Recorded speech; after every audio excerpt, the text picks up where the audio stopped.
You guys like RPGs? I like RPGs. Let's go play a new one.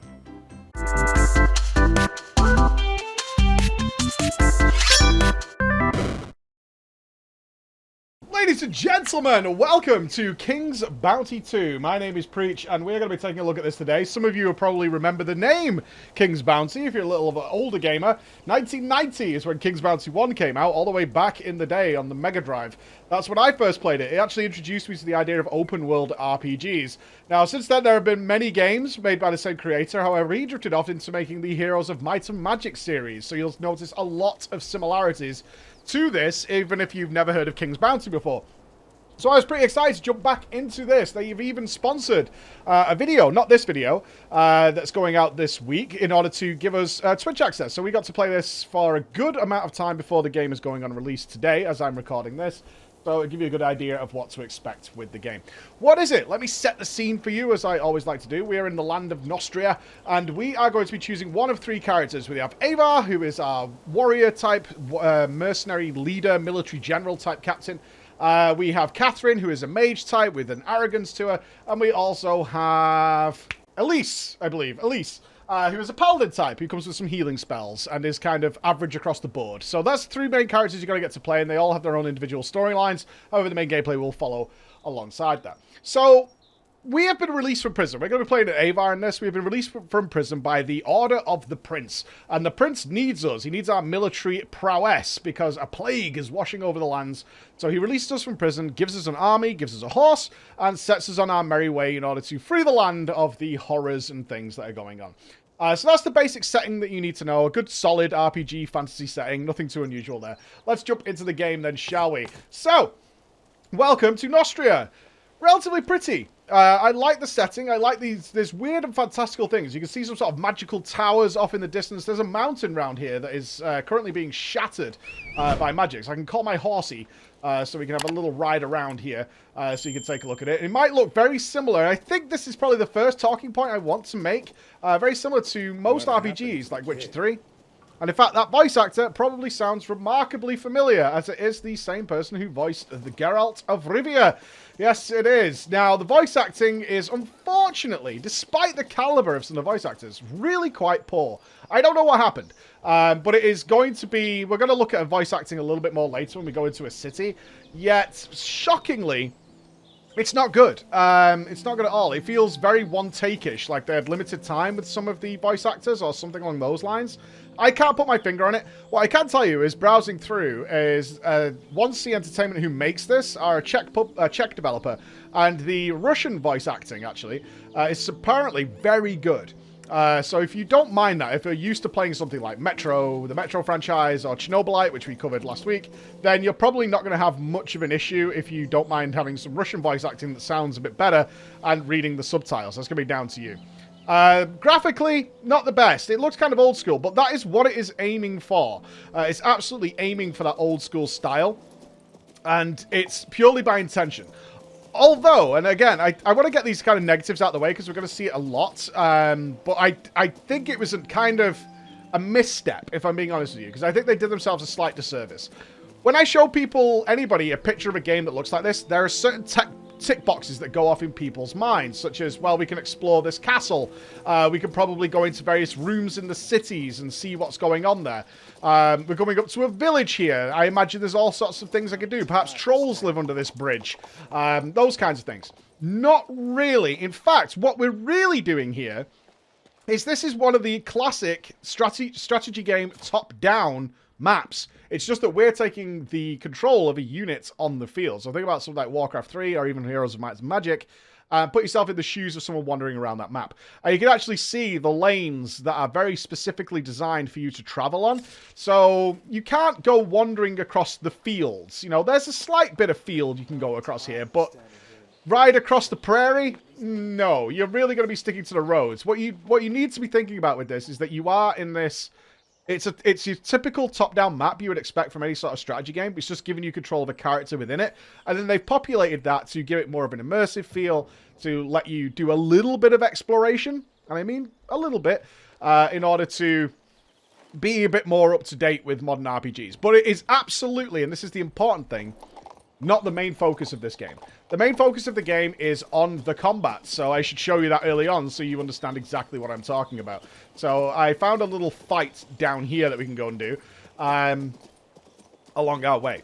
So what is the main focus of the game then, if you're talking about the combat, Preacher? Well, pretty simple, actually. It's about building your army. As I said, the prince has released us from our captivity in prison in order to lead an army. And lead an army we shall. So let's head into that then, shall we? So we do have some basic RPG elements here. We have some gearing, yet they are mostly stat sticks. Although I do have a sword, I will not be swinging it in battle. I am the commander of my troops. We have various armors that give things like arcane knowledge, resistance, which helps with magics and things like that. But basically, they're mostly just stat upgrades that affect our troops. So our troops are the important part. And here they are. So this is what you're going to be doing in King's Bounty, as you were in the original King's Bounty, all the way back in 1990, is you're going to be building your army. And you can see on the left, I have 5 slots for my army, and I have populated them with various troops. So I have healers, of which I have 8, I have some archers, I have swordsmen, I have iron golems, and I have dogs. This is my current army. However, on the right-hand side, you can probably see some reserves, which are very, very different to those units. I have militiamen, some dwarves, I have some skeletons, I have ghouls, and I have clay golems. Now, why would I not take, say, an army of skeletons instead of some dogs? Why would I take 6 skeleton warriors instead of some dogs? And you're going to notice those coloured symbols that are appearing with these characters, as well as on the left, you can see rankings, military rankings. You can see we've got some 3-stripe swordsmen and things like that. Okay. There are some narrative choices in the game which allow you to divert how your character would respond to certain situations. In fact, they're very clearly divided into 4. It's easier for me to show you this over in the talents section of our hero. There is order, power, finesse, and anarchy. So we will be presented with some story-based narrative choices, and we can decide to do them in a number of different ways. We may want to just cause complete riots. We may want to do it as the prince has requested of us and follow the orderly way. We may want to stomp people into the ground, which would be the power way. Or perhaps you want to find some sort of magical solution, which would be finesse. I know finesse often makes people think of dexterity, thieves, and things like that. But finesse is actually magic in the game. Okay? And through, we have a talent system here. As we do battles and level up, we can decide to put points into any of the 4 choices we want here. We can respec this at any time, by the way, which is really kind of fun. But we can move up to super abilities, such as if a unit dies in combat, he's immediately revived. Increases our warfare stat, which is how potent our units are on the battlefield. And supreme magic, if we want to go heavily into using our hero's magic, which is some way we can aid in the battle. And reflect, so he can reflect damage. So you can see there's a bunch of stuff here. And most of it's kind of interesting. It's been difficult to choose where I want to put my talents. But it's been nice that I've been able to respec it as and when I want to do that. So let's go back to the army then. So our army also follow these codes, these moral compasses. So our healers, for example, prefer order. These are royal guard units. I've recruited them from the main royal city, and they prefer order. Our iron golem, however, are magical units. Okay, so they use finesse. They prefer to be surrounded by magical units. So if I was to say, put my swordsman, my order swordsman, in reserve and take them out of my army, that frees me up a slot, and put in, say, ghouls. Okay, you can see they start to get a little unhappy. If I was to take out my orderly healers and put in some skeletons, you can see they're now really unhappy. They don't like it, and you'll see their morale has gone down.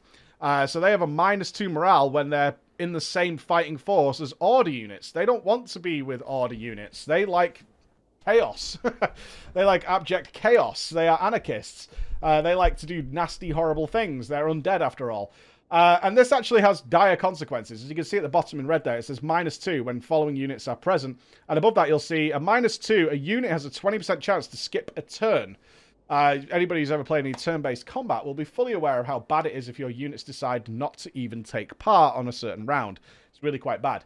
If we get them into an all-happy team, then their morale will go up, which allows them to occasionally get extra turns. So you get bonuses for trying to fill out your army in a slight fashion. So what you want to be doing is building an army that is happy working together and having spare troops on standby in reserve. You can swap these freely, as you can see I'm doing right now.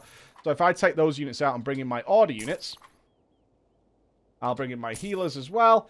You can see everybody is pretty good. Yeah, they've got decent morale. They're currently neutral. They're not in the positive. But I could boost them up to there using talents or by swapping out the iron golems. But I'm quite happy with this team setup so far. It's early game, although I am about 9.5 hours into the game right now. In order to make my team happier. We could do that in the town, and we'll show you buying some of the units later. But we've built our army. We've got a pretty solid setup here. Quite nice. Let's get into this combat. So we can see we've got... what we have here is these yellow lines. And very similar to what you would find in the top-down strategy games of old, as you can see on the map, they place the battles at specific junctions. So you can see this pathway can lead off to here, lead off to here, and lead into extra areas of the map. Very standard stuff for anybody who's played any of these kind of games. You can see the circle goes around all the exits. So if we want to open up this part of the map, we're going to have to deal with this battle. And now, nicely, it does show us the units we're going to be facing. So we can see there are bears, wolves, and a griffin here. Now, if I go into here, it'll give me the get ready for war. Get ready and get going in. And it'll show us the units we're going to face. And we can actually open this up. And we can see what their active skills are. They're very happy, so we need to be aware of that. This means they get extra chances and things like that. This unit has a 10% chance to gain an additional turn. Things like this, we can see what they want to do. So bears, griffins, for example, will carry fire vulnerability. All right, so that means we can do fire. They also enrage. As soon as they take damage, their damage is going to increase every time they take damage. Things like that are something we want to be aware of. So we can investigate the enemy team. Now, if we're happy... because we absolutely do not need to take part in this battle yet. And that's how the game kind of works its difficulty, is as you explore the map, you will encounter battles at these crossroads. Now you can see here, this is a strong enemy for our character to fight. So we may die here, that's fine. But sometimes it'll say deadly enemy, very strong enemy. You know, it'll give you an indication of what your odds are against that fight. And you can decide, you can see I can press escape here and just not do it. I'm like, oh, okay, there's a very strong battle there. It's marked on my map now. There's another one down here, which is extremely tough for me right now. So I'm going to turn around. But obviously, this is the video demonstrating combat. In we go. So let's fight. We're happy with our setup. And now we get into the nitty-gritty of what this game is all about. Now, what I really like about this is similar to Divinity and games like that. Elevation, line of sight are all matter. We can float around the battlefield and can weigh up our scenario of exactly what we might want to do. And we really need to consider things like, can our archers see where they want to go? So we've got bears on the left. We've got pack of wolves on the left. Wolves and the griffin. Now, I'm not sure. I haven't faced griffins before. I literally found this fight before recording this video. So I'm kind of curious as to how hard they are. We might want to kill it very quickly because it does enrage once it starts taking damage. But first of all, we have to think about our own units. So the fight hasn't started yet. We get to think about what we want to do. So our healers are kind of exposed. Let's move them back. And let's put our swordsmen in the way here so we can protect our healers and our archers. And we'll move our dogs to here. So what we've created is a nice wall in front of our archers and healers to protect them from being meleeed. Now, there are certain things we need to be aware of, as you can probably imagine. Like, if the enemy gets melee units next to my archers, they will be unable to fire bows and arrows because they're going to be being meleeed. So we want to protect them as much as possible by forming a wall. This looks pretty good. We're relatively safe. Our elevation looks okay. Let's start the fight. Okay. So we are engaging here. They're moving their units into position. Now you'll notice the numbers above my characters' heads. This is the turn order. No surprises for anybody who's played these kind of games. So 1, 2, 3, 4, 5. We have a number of choices down the bottom of the screen of things we might want to do. So what can we do? Press space means we cancel that person's turn. I don't want to do anything with them right now. I'm ready to move on. If we press T, though, we can actually wait till the end of the full turn order. As we can see, the bears are going last. So for my dogs, I might want to wait until after the bears and everybody else has done their thing before I decide what to do with my doggies here. I have their special ability. In the dog's case, this is a bloody bite, which applies a bleed debuff, so that's going to come in handy later. I don't want to break my front line right now, but I do have another option. You can see my character, Avar, is over here. He's not actively taking part in the fight, but what I can do is use my spellbook, and I can cast magic periodically in order to affect the fight in some way. So I have a number of schools of magic, as you can imagine. There are Wayfarer spells, which are outside of combat, actually, which are one-time only, very powerful things, but they'll give you buffs for the upcoming thing, for the upcoming battles. But we have things like Frostblade, so we can buff our units so they do extra frost damage. We can heal, we can dispel. We can give them more critical strike chance. I think considering that Griffin is weak to fire, we can actually use Burning Ray here and very quickly get some damage onto this Griffin. Let's do that. Alright, so that's got burning for 2 turns. And I don't want to do anything with my dogs, but I am going to put them on wait for now. And maybe have something to do them later. Alright, so now I have my archers. Alright, my archers do significant damage to this Griffin, surprisingly. And I can actually set my archers' arrows on fire.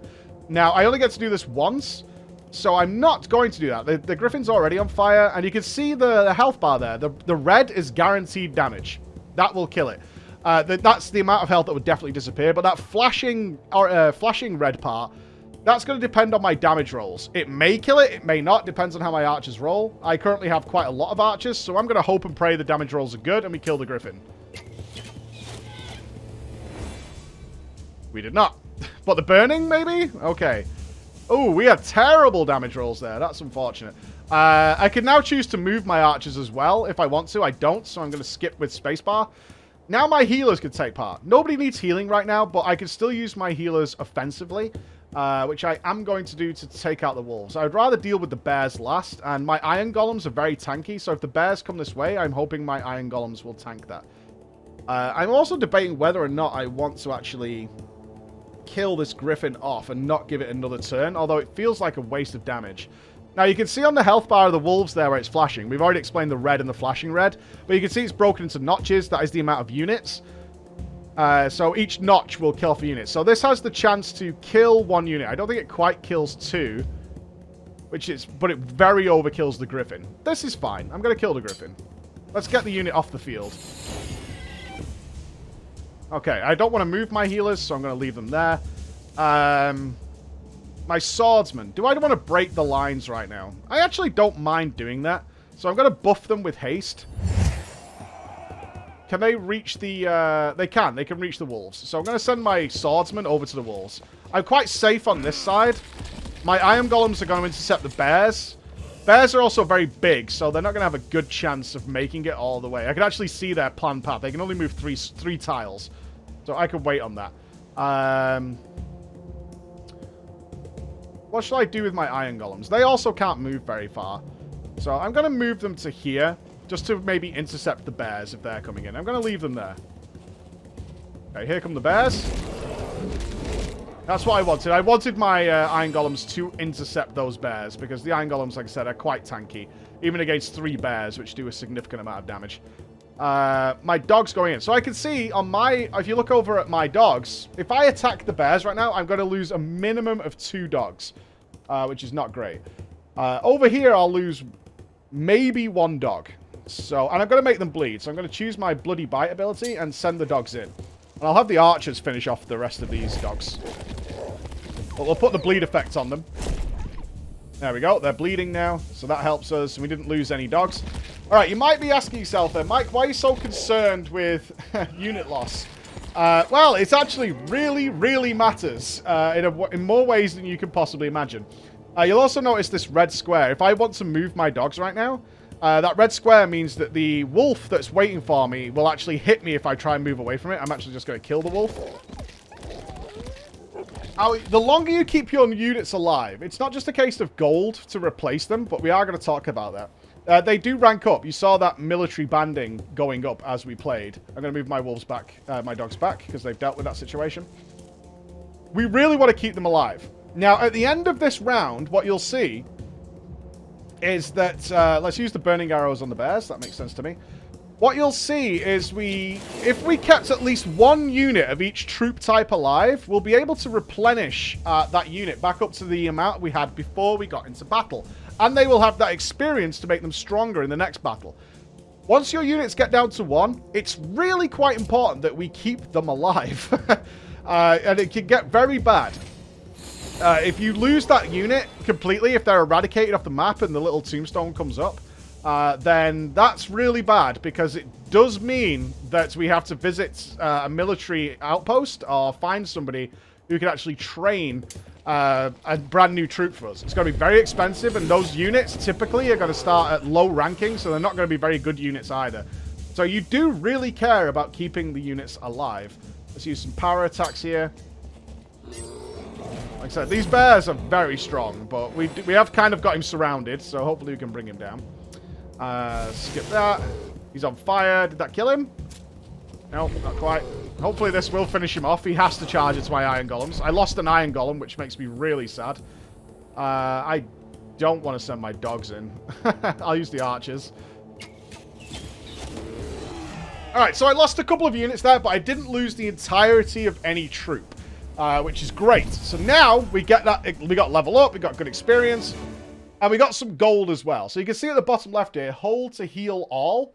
So what you'll see is, although I've lost swordsman and an iron golem and a dog, if I hold H here, I get those back up to the units I had before. If I had let all the dogs die or all the iron golems die, I would have to go and replace them. I could replace them for my reserves that I showed you earlier, but realistically, we'll probably want to go to town. And actually, because we don't want to mix and match our troops, like you guys are fully aware of at this point. And now we've opened up the access to perhaps this castle and to go up to here. So I think a good point here is probably to go to town and have a little look at the voice acting as well, so you guys know what you're kind of in for. Where's the closest fast travel point, I wonder?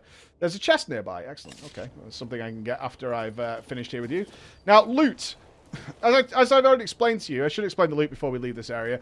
The loot in the game is purely, if we open our inventory, you'll see I'm carrying a lot of trash stuff here.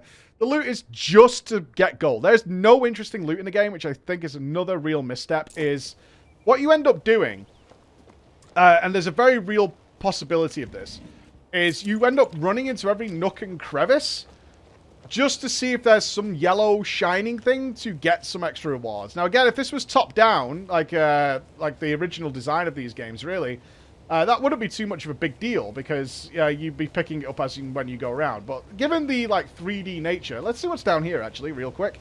See if there's any loot for us. It's kind of not like that. It's more a case of you are going looking for it, and the loot's just not interesting. It's all trash fodder. And in fact, once we go back to town to find a merchant, we'll just have one button that sells all our trash. And that gold is to buy items, get mana. This is a mana crystal, so we've got more mana so we can learn spells and things like that in our spell book. And also buy more troops. So it's very important. But you do have risk. It's overly important, especially early game when you're not sure what counters what. As you can imagine, this game is about counter moves and counter moves. Which units hard counter the units you're going to face. And as you've seen, you can see what you're going to fight. This is a place of power, which should give us some sort of power. We got magic power +1, which is great. A lot of these to find out if you are going exploring. And again, looking for little chests and things. You can see, golden plates, just trash, some more mana and gold. It's definitely one of not the game's strongest point is exploring and looting. You can occasionally find a piece of armor, but as you can see from my baker's hat, I'm not the most extravagant looking warrior mercenary, and this run animation definitely leaves something to be desired. Let's put it that way. Again, it's not the main focus of the game, but you do need to do a bit of it. A barrel, cool. The reason for that, why do you need to do a bit of it? Well, like many strategy games, often you're going to run into a battle that you, like that griffin. I didn't know what that griffin could do. And if I'd maybe gone a little bit reckless with my units or got bad positioning or something along those lines, I could have easily had a lot of my army wiped out and lost. And I have lost a battle in this game, which means all my units are dead. At least early game, that's kind of a game over condition. And you need to reload your game. Now, I personally don't have much of a problem with that after playing something like Divinity and other turn-based combat games, is if your fight goes really badly, it's normal practice to reload the game before that. But it does feel kind of bad, because you feel like, usually when I play games, let me put it this way, for my own personal taste, usually what I like to do is deal with the consequences of when things go wrong, and you can't really do that, at least in the early game here, unless you have a really suspiciously large amount of gold that you've built up, and the chances are, if you have that amount of gold, then you're playing super well anyway, and unlikely to run into that scenario. Because once your troops are dead and you die, you just respawn without your troops. So we want to go to Marcella City. You just respawn at one of the fast travel points, which we're using now, and you just don't have your troops, and you have to replenish your army. It's as simple as that. And they get very expensive. Very, very expensive, as we're about to look at right now. So you have to be I'm actually okay with it. Just be aware of that you can get absolutely trounced sometimes. You'll get caught in a bad position. You won't know what this unit does, and suddenly you'll be eradicated. And you respawn without your army. But the game auto-saves before you go into battle. So you can reload just before the fight. And as you saw, you don't need to go... you don't need to do that fight. You can explore this very, very large map, by the way. This is a huge map that I found here. And this is the previous map I did here. This is the last zone we did, which wasn't super large. As you can see, you followed the road around. So we didn't do much over here. There was a slight road through there. But you can see lots of fast travel points all around. And this is the map we're currently working on right now. So tons and tons to explore. There are quests. You can see them everywhere. The quests are mostly in service of obtaining gold to facilitate the combat, right? Which means, in some ways, if you're learning the game, there's kind of a tediousness in dealing with the quest givers, because you kind of know the story's not going to be particularly fleshed out. You're not going to get, at least so far, at least 10 hours in, a kind of deep, long story. That's not going to happen. You might have some fetch quests. You might have go to this ruins, but really it's in service of getting gold so you can deal with your army. So this is one of the merchants who can sell as troops. Now, the cool thing here is as we do more battles, our leadership level will rise. And the more leadership we have, the more units of a certain type we can carry. So we can actually give ourselves an extra healer for 400 gold. So now we have 9 out of 9 healers. Now, we're out of gold, so this is exactly what I'm talking about. Is we're going to visit the merchant, and that stuff we've been picking up on barrels, we're just going to go over to the merchant here. We're going to mouse over this, and we're just going to hold down spacebar, which will sell everything, and now we've got 762 gold. So we can get a couple more units. Now, there are different merchants around, as you can probably guess from the fact that this person is selling Royal Guard troops. If we go to a dingier part of town, we'll be able to get more anarchy-based units to join our team, which is all about building up your army. The snowball effect comes that if you're pretty good at these kind of games, what will happen is... And Nups, another member of our team, has also been playing game on the side, and he played with the Paladin main character, which allowed him a little bit more extra healing to protect his units a bit more. And he actually had this snowballing effect actually happen. And the snowballing effect is essentially the less units you lose and have to replenish, the game's still providing you a ton of gold, the more gold you're going to have, which allows you to buy more armor, because there are armor vendors in the town that sell significantly better equipment than this. Will give you a lot more stats, which then makes you even stronger in order to carry on getting less units killed and so on and so forth. And you can kind of snowball in that direction where you're just very, very powerful. Especially if you're the type of player, which I think these games do attract, actually.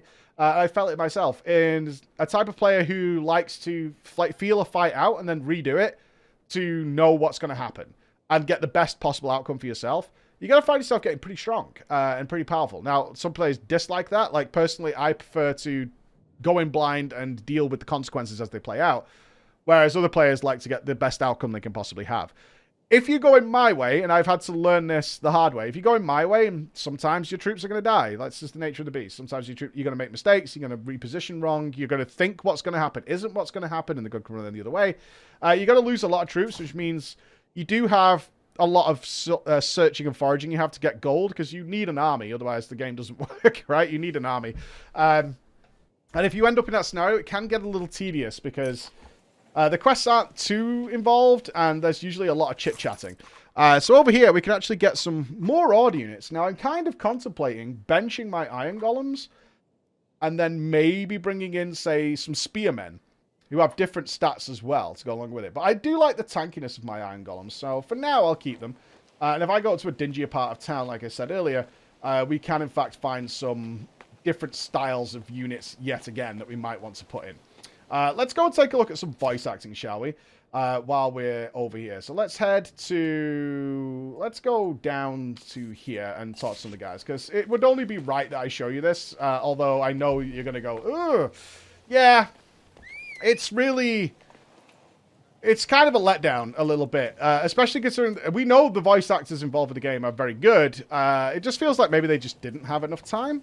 Something along those lines, or maybe it was a little busy. We have to walk on our horse in the town, because of course, we are following proper decorum. We would hate to come across as rude, racing our horse around the streets, so we're not going to do that.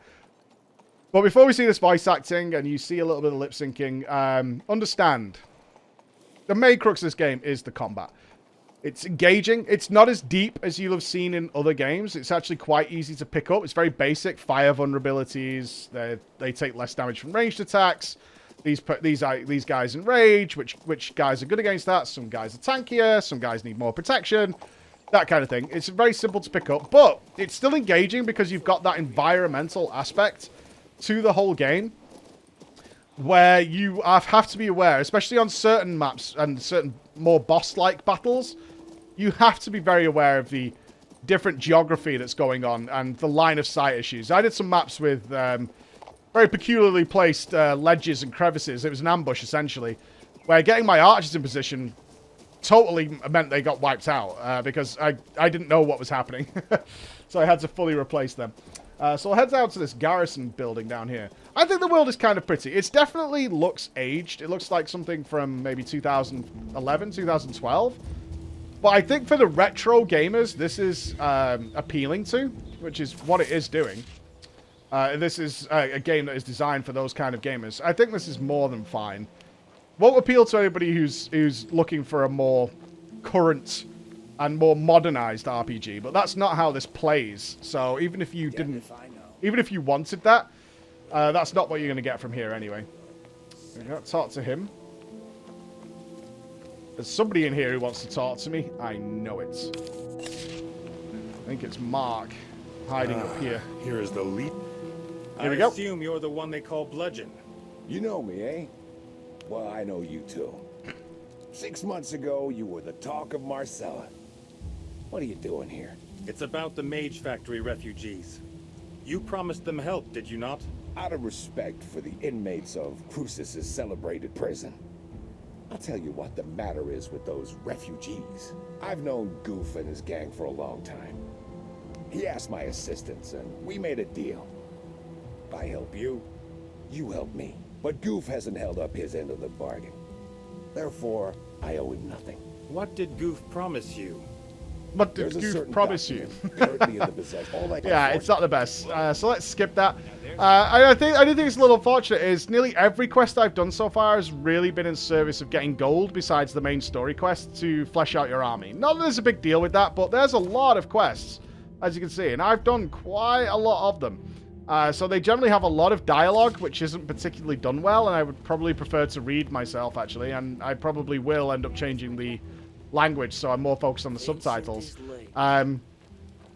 in order to kind of get on with it. And considering most of the quests have boiled down to something simple, like go to the marker and deal with it, if I do need gold, then it's one of those where you're like, well, I don't want to listen to the quest anymore, because there's lots and lots and lots of dialogue, and they're basically going to turn out to be the same thing so far. But I'm sticking with it for a little while longer to see if that changes. We will find some texts around like these knowledge books that we want to pick up, and we will have quests to try and find the history of the land and things like that, some extra lore bits for you. And whenever we get to a new area, one of the first things we're going to do is explore a little bit to see if there's any yellow shinies, because of course every scrap of gold, as we found here, is worth its weight in gold, because we need money if we need to stack out our troops. I do not have a maxed army right now. I have several slots that I can fill with extra troops in order to make my battle next time that much easier. So those are all the things I think you should bear in mind for King's Bounty, and if what you've seen from the combat and the gameplay appeals to you, you'll know it. So thank you very much, guys.